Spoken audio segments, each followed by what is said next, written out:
പ്രാചീനമായ ജ്യോതിഷ ഗ്രന്ഥങ്ങൾ പരിശോധിച്ചാൽ അറിയാം, പ്രത്യേകിച്ച് ലഗധൻ്റെ വേദാംഗ ജ്യോതിഷം എന്ന് പറയുന്ന ഗ്രന്ഥം. ലഗധൻ്റെ വേദാംഗ ജ്യോതിഷത്തിൽ ഫലപ്രവചനങ്ങളില്ല എന്നുള്ളതാണ് യാഥാർത്ഥ്യം. അതിൽ ഫലഭാഗമില്ല. അതിൽ പ്രാചീനമായ ചില ജ്യോതിഷ സംബന്ധമായ ആശയങ്ങളല്ല, ജ്യോതിശാസ്ത്ര സംബന്ധമായ ഗ്രഹങ്ങളെ നിരീക്ഷിച്ചുകൊണ്ടും കാലാവസ്ഥ നിർണ്ണയിക്കുന്നതിന് വേണ്ടിയുള്ള അടിസ്ഥാനപരമായ ചില കാര്യങ്ങളല്ലാതെ ഇന്ന് കാണുന്ന രീതിയിലുള്ള ഫലപ്രവചന സംബന്ധിയായ ആശയങ്ങളൊന്നും തന്നെ ലഗധൻ്റെ വേദാംഗ ജ്യോതിഷത്തിലില്ല. പക്ഷേ പിൽക്കാലത്ത് ഗ്രീസിൽ നിന്നും, പ്രത്യേകിച്ച് ഗ്രീക്ക് റോമ കുടിയേറ്റവും അത്തരം ആശയങ്ങൾ ഇന്ത്യയിലേക്കുള്ള ഒരു കടന്നുവരവിനും ശേഷം ഇന്ത്യയിലെ ജ്യോതിശാസ്ത്ര പാരമ്പര്യം ഫലിത ജ്യോതിഷ പാരമ്പര്യമായി മാറുന്ന ഒരു രംഗം നമുക്ക് കാണാൻ കഴിയുന്നുണ്ട്. വരാഹമിഹിരൻ്റെ ഗ്രന്ഥങ്ങൾ, ബൃഹജ്ജാതകവും അതുപോലെ തന്നെ ഹോര എന്ന പേരിൽ അറിയപ്പെടുന്ന ബൃഹജ്ജാതകവും ബൃഹൽ സംഹിതയും ഒക്കെ തന്നെ ഇതിൻ്റെ പരിണത ഫലങ്ങളായിട്ട് സൃഷ്ടിക്കപ്പെട്ടതാണ്. ബ്രഹ്മഗുപ്തൻ്റെ ബ്രഹ്മസ്ഫുട സിദ്ധാന്തവും ഒക്കെ ഇരിക്കെ തന്നെ ബ്രഹ്മഗുപ്തൻ ഒരു വേള ഈ ജ്യോതിഷ വിശ്വാസങ്ങളൊക്കെ പിൻപറ്റിയിരുന്നു എന്ന് നമുക്ക് കാണാനും കഴിയും. ആര്യഭടൻ്റെ ആര്യഭടീയം മുതലായ ഗ്രന്ഥങ്ങൾ മാത്രമാണ് ഇതിൽ നിന്ന് അല്പമെങ്കിലും വ്യത്യാസമുള്ളത്. അത് പല നിലയ്ക്കും ജ്യോതിശാസ്ത്ര സംബന്ധമായ അസ്ട്രോണമിക്കലായിട്ടുള്ള നിരീക്ഷണങ്ങളും ചർച്ചകളുമൊക്കെയാണ് ആര്യഭടൻ്റെ ആര്യഭടീയം മുതലായ ഗ്രന്ഥങ്ങളൊക്കെ ഉയർത്തിപ്പിടിക്കുന്നത്. പക്ഷെ അപ്പോഴും നമ്മൾ കാണേണ്ട കാര്യം, ആര്യഭടൻ്റെ ആര്യഭടീയം ഉൾപ്പെടെയുള്ള ഗ്രന്ഥങ്ങൾ പോലും ദൈവസ്തുതിയോടുകൂടിയാണ് ആരംഭിക്കുന്നത്. സംഗമഗ്രാമ മാധവൻ്റെ വേണ്വാരോഹം ആരംഭിക്കുന്നതും ദൈവസ്തുതിയോടുകൂടിയാണ്. അപ്പോൾ കേരളത്തിലെ, ഇന്ത്യയിലെ ജ്യോതിശാസ്ത്ര പാരമ്പര്യത്തിന് പോലും ദൈവകേന്ദ്രിതമായ ഒരു ആശയ വ്യവസ്ഥയിൽ നിന്ന് സമ്പൂർണ്ണമായി വിച്ഛേദിക്കാൻ കഴിയുമായിരുന്നില്ല എന്നുള്ളതിൻ്റെ തെളിവാണ് ആര്യഭടൻ്റെ ആര്യഭടീയത്തിലെയും സംഗമഗ്രാമ മാധവൻ്റെ വേണ്വാരോഹത്തിലെയും ദൈവസ്തുതികളോടുകൂടി ആരംഭിക്കുന്ന കൃതികളുടെ സവിശേഷത സൂചിപ്പിക്കുന്നത്. അതവിടെ നിൽക്കട്ടെ, അത് നമ്മൾ സവിശേഷമായി പരിശോധിക്കേണ്ട ഒരു വിഷയമാണ്. അതിരിക്കെ തന്നെ പ്രാചീനമായ ഗ്രന്ഥപാഠങ്ങൾ പരിശോധിച്ച, പ്രത്യേകിച്ച് ഇവിടെ സൂചിപ്പിച്ച ലഗധൻ്റെ വേദാംഗ ജ്യോതിഷം പോലെയുള്ള ഗ്രന്ഥങ്ങളിൽ ഫലിത ജ്യോതിഷത്തിൻ്റെ ആശയാടിത്തറ നമുക്ക് കണ്ടെടുക്കുവാൻ കഴിയില്ല. അത് വരാഹമിഹിരനിൽ നിന്ന് തുടങ്ങുകയാണ്. വരാഹമിഹിരനിലാണ് അത് ശക്തമായിട്ട് ആരംഭിക്കുന്നത്. അപ്പോൾ സൂര്യഗ്രഹണമാകട്ടെ ചന്ദ്രഗ്രഹണമാകട്ടെ, ആ ഗ്രഹണ കാര്യങ്ങളൊക്കെ തന്നെ ജീവിതത്തിലെ ശുഭാശുഭങ്ങളെ നിർണ്ണയിക്കുന്ന ഒന്നായിട്ട് വരാഹമിഹിരൻ തൻ്റെ ബൃഹജ്ജാതകത്തിലും ബൃഹൽ സംഹിതയിലും ഒക്കെ തന്നെ ആവിഷ്കരിക്കുന്നുണ്ട്. ഇതൊരു പ്രധാനപ്പെട്ട കാര്യമാണ്. ജ്യോതിഷത്തിലൂടെയാണ് കർമ്മ പുനർജന്മ സിദ്ധാന്തം ശക്തമായിട്ട് ആവിഷ്കരിക്കപ്പെടുന്നത്. കഴിഞ്ഞ ജന്മത്തിൽ ചെയ്ത പാപകർമ്മത്തിൻ്റെ ഫലമാണ് ഈ ജന്മത്തിൽ അനുഭവിക്കുന്നത് എന്നാണ് കർമ്മ പുനർജന്മ സിദ്ധാന്തം പറയുന്നത്. ഈ കർമ്മ പുനർജന്മ സങ്കല്പം, സിദ്ധാന്തം, ആ സിദ്ധാന്തത്തെ ജ്യോതിഷ ഗ്രന്ഥങ്ങൾ വലിയ രീതിയിൽ പിന്താങ്ങുകയും പ്രചരിപ്പിക്കുകയും ചെയ്തു എന്നുള്ളതാണ്. കേരളത്തിൽ തന്നെ രചിക്കപ്പെടുന്ന, ഇടക്കാട് നമ്പൂതിരി രചിച്ചു എന്ന് കരുതപ്പെടുന്ന പ്രശ്നമാർഗത്തിൽ ജന്മാന്തരകൃതം പാപം വ്യാധിരൂപേണ ജായതേ എന്ന് പറയുന്നുണ്ട്. ജന്മാന്തരകൃതം പാപം വ്യാധിരൂപേണ ജായതേ. ജന്മാന്തരകൃതത്തിലുള്ള, മുജ്ജന്മത്തിലുള്ള പാപമാണ് ഈ ജന്മത്തിൽ രോഗമായി വരുന്നത്. ആ രോഗത്തിന് എന്താണ് പരിഹാരം? മൃത്യുഞ്ജയ ഹോമം മുതലായവ ചെയ്യുകയാണ് പരിഹാരം. ചില രോഗങ്ങൾക്ക് ബ്രാഹ്മണർക്ക് ദാനവും കാലുകഴിച്ചൂട്ടും മുതലായവയാണ് നടത്തേണ്ടത് എന്ന് പ്രശ്നമാർഗം മുതലായ ഗ്രന്ഥങ്ങളിൽ പറഞ്ഞു വെക്കുന്നു. ഇങ്ങനെ അടിസ്ഥാനപരമായ മനുഷ്യരുടെ ജീവിതത്തിൽ വരുന്ന രോഗാദി ദുരിതങ്ങളെപ്പോലും മുജ്ജന്മത്തിൽ ചെയ്ത പാപകർമ്മങ്ങളുടെ ഫലമാണ് എന്ന് സാക്ഷ്യപ്പെടുത്തുകയും അവതരിപ്പിക്കുകയും പ്രചരിപ്പിക്കുകയും ചെയ്യുക വഴി ജാതി അസമത്വത്തെയാണ് ജ്യോതിഷം ഊട്ടിയുറപ്പിച്ചത് എന്നുള്ളതാണ്. അപ്പോൾ അടിസ്ഥാനപരമായി ആദ്യകാലത്ത് കാലാവസ്ഥയുമായി ബന്ധപ്പെട്ട ഉണ്ടായിരുന്ന നിരീക്ഷണങ്ങളിൽ നിന്ന് വ്യത്യസ്തമായിട്ട് ഗ്രഹങ്ങളും നക്ഷത്രങ്ങളും അവയുടെ സഞ്ചാരങ്ങളും സ്ഥാനനിലകളും ഒക്കെ തന്നെ മനുഷ്യരുടെ ജീവിതത്തെ സ്വാധീനിക്കുകയും മാറ്റിമറിക്കുകയും ഒക്കെ ചെയ്യുമെന്നുള്ളതാണ് ഫലിത ജ്യോതിഷത്തിൻ്റെ അടിസ്ഥാനപരമായ സിദ്ധാന്തം.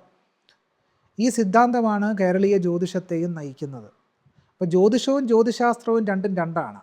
അസ്ട്രോളജി എന്ന് പറയുന്ന ഫലിത ജ്യോതിഷം അടിസ്ഥാനപരമായി ചെയ്യുന്നത് ഗ്രഹങ്ങളുടെ സ്ഥാനചലങ്ങളുടെയും നക്ഷത്രങ്ങളുടെ നിലകളുടെ അടിസ്ഥാനത്തിൽ മനുഷ്യജീവിതങ്ങൾ മാറി മറിയുമെന്ന് പറയുന്ന സിദ്ധാന്തമാണ് ഫലിത ജ്യോതിഷത്തിൻ്റെ അടിസ്ഥാനപരമായ സിദ്ധാന്തം. അങ്ങനെയാണ് 7-ൽ നിൽക്കുന്ന ചൊവ്വ ഇന്ത്യയിലെ, കേരളത്തിലെ സ്ത്രീകളുടെ വിവാഹം തടസ്സപ്പെടുത്തുമെന്നും അവർക്ക് വൈധവ്യം സൃഷ്ടിക്കുമെന്നുമുള്ള കഥകളുണ്ടാകുന്നത്.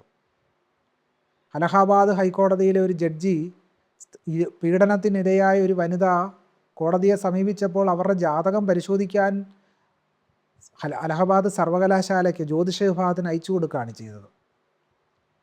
ഇതെന്ത് സന്ദേശമാണ് നൽകുന്നത്? ഉദാഹരണത്തിനൊരു ത്വക്ക് രോഗം വന്നു.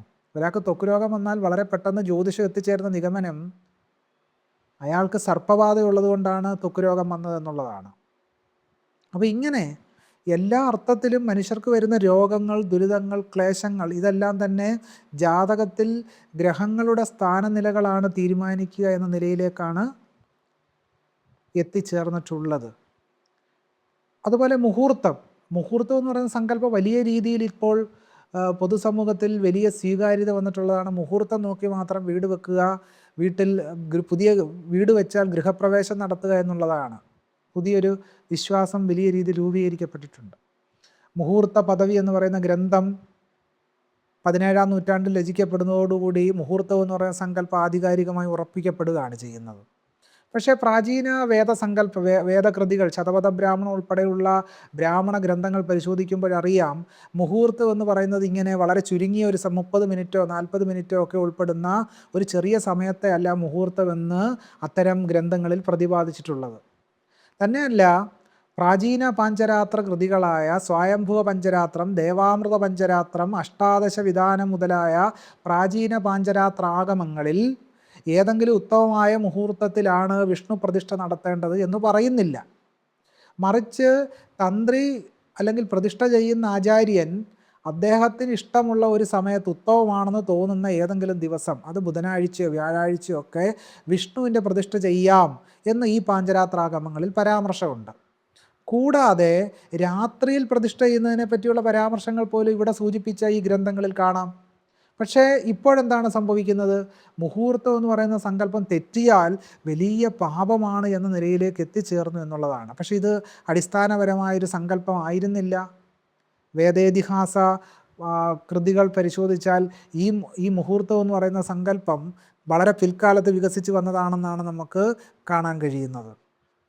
അപ്പം നാസ ചൊവ്വയിലേക്ക് പേടകം അയക്കുമ്പോൾ ഇന്ത്യക്കാർ, കേരളീയർ ചൊവ്വയുടെ ക്ഷേത്രത്തിലേക്ക് പോകുന്നൊരവസ്ഥാവിശേഷമാണ്. ചൊവ്വയിലേക്ക് പര്യവേഷണം നടത്തുമ്പോൾ, ചന്ദ്രനിലേക്ക് പര്യവേഷണം നടത്തുമ്പോൾ ചന്ദ്രപ്പൊങ്കാല നടത്തുന്ന രാജ്യമായിട്ട് നമ്മൾ മാറിയിരിക്കുകയാണ്. അപ്പം ശാസ്ത്രീയമായിട്ട് ഗ്രഹങ്ങൾ മനുഷ്യരുടെ ജീവിതത്തെ ഇങ്ങനെ സ്വാധീനിക്കുമെന്ന് ഇതുവരെയും ശാസ്ത്രീയമായിട്ട് തെളിയിക്കപ്പെട്ടിട്ടില്ല. അങ്ങനെ തെളിയിക്കപ്പെടാത്തൊരു സാഹചര്യത്തിലാണ് ഈ രീതിയിലുള്ള വിശ്വാസങ്ങൾ നിലനിൽക്കുന്നത്. രാഹു, കേതു എന്ന് പറയുന്ന 2 ഗ്രഹങ്ങളുണ്ട് എന്നാണ് ഫലിത ജ്യോതിഷ സങ്കല്പങ്ങൾ. എന്നാൽ യഥാർത്ഥത്തിൽ രാഹുവും കേതുവും ഉണ്ടോ? രാഹു, കേതു എന്ന് പറയുന്ന 2 ഗ്രഹങ്ങൾ യഥാർത്ഥത്തിൽ ഇല്ലാത്തതാണ്. ആ ഗ്രഹങ്ങളാണ് യഥാർത്ഥത്തിൽ സർപ്പദോഷം എന്ന് പറയുന്ന സങ്കല്പം യഥാർത്ഥത്തിൽ തീരുമാനിക്കുന്നത് പോലും. സംസ്കൃതത്തിൽ പ്രത്യേകിച്ച് ജ്യോതിഷ ഗ്രന്ഥത്തിൽ ഹോരയിൽ പറയുന്നത് ജീവസൻ ബാധകേശോ വേമൃതിരിപകോ യദ്യഹേ കേന്ദ്ര സംസ്ഥ സർപ്പാടാമുത്തമാന. അപ്പം ജീവസൻ ബാധകേശു, ജീവനായ വ്യാഴം ബാധയായിട്ട് നിന്നാൽ സർപ്പകോപമുണ്ട് എന്ന് പറയണമെന്നാണ്.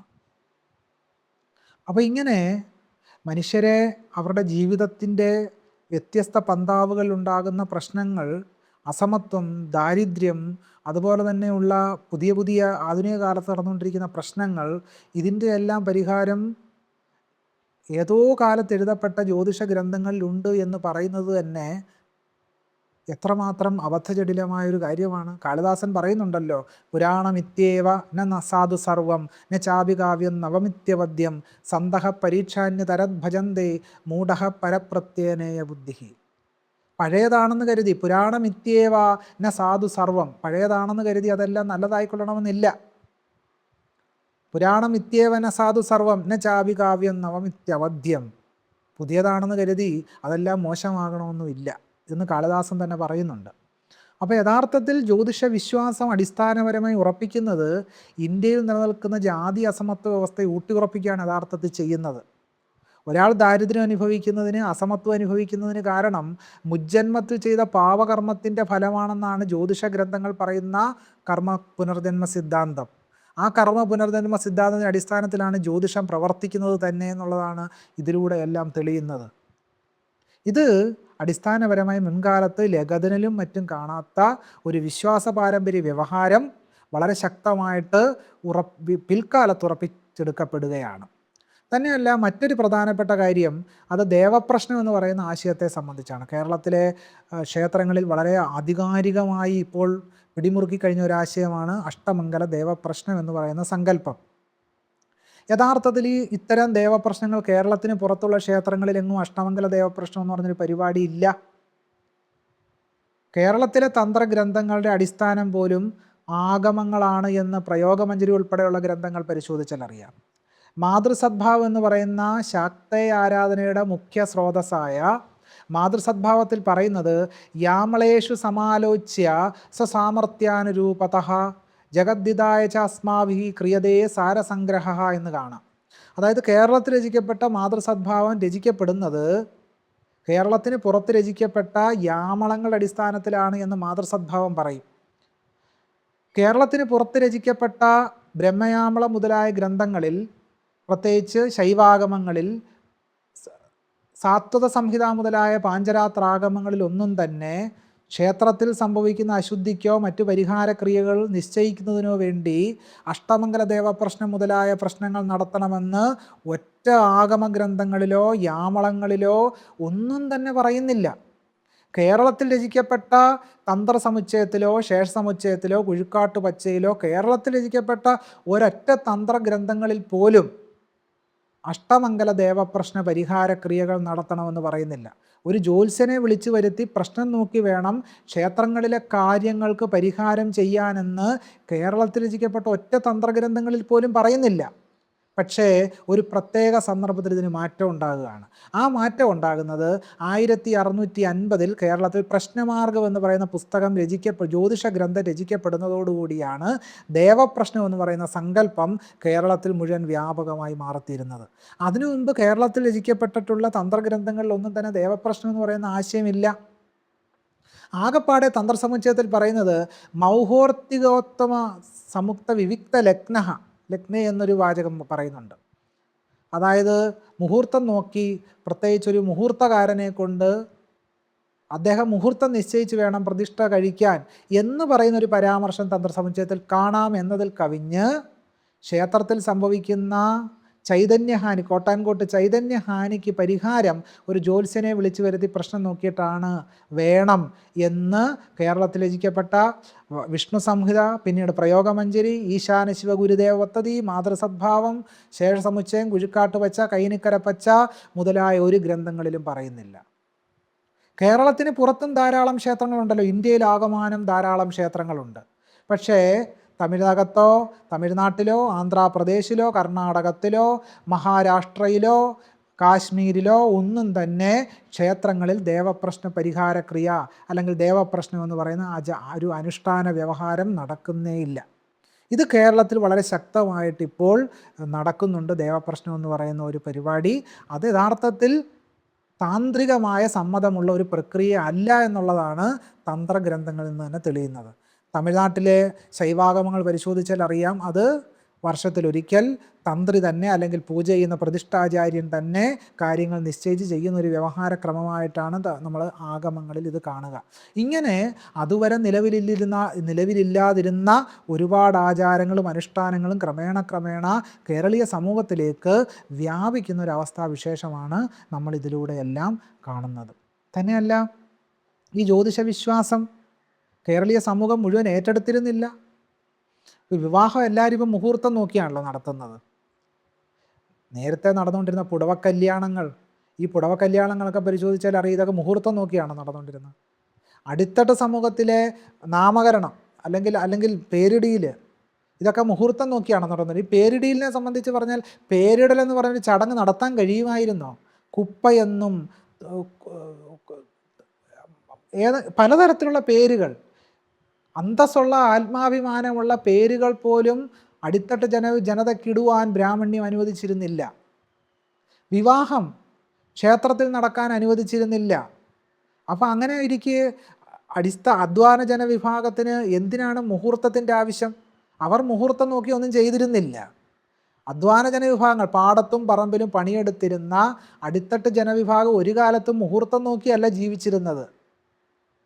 മുഹൂർത്തം നോക്കി നിറവറയും അതുപോലെ തന്നെ മുഹൂർത്തം നോക്കി പത്തായം നിറയ്ക്കലും അടിസ്ഥാന ജനതയ്ക്ക് ഉണ്ടായിരുന്നില്ല. കാരണം ആ നെല്ലുകളെല്ലാം പോയിരുന്നത് സവർണ ജനതയുടെ പത്തായങ്ങളിലേക്കായിരുന്നു.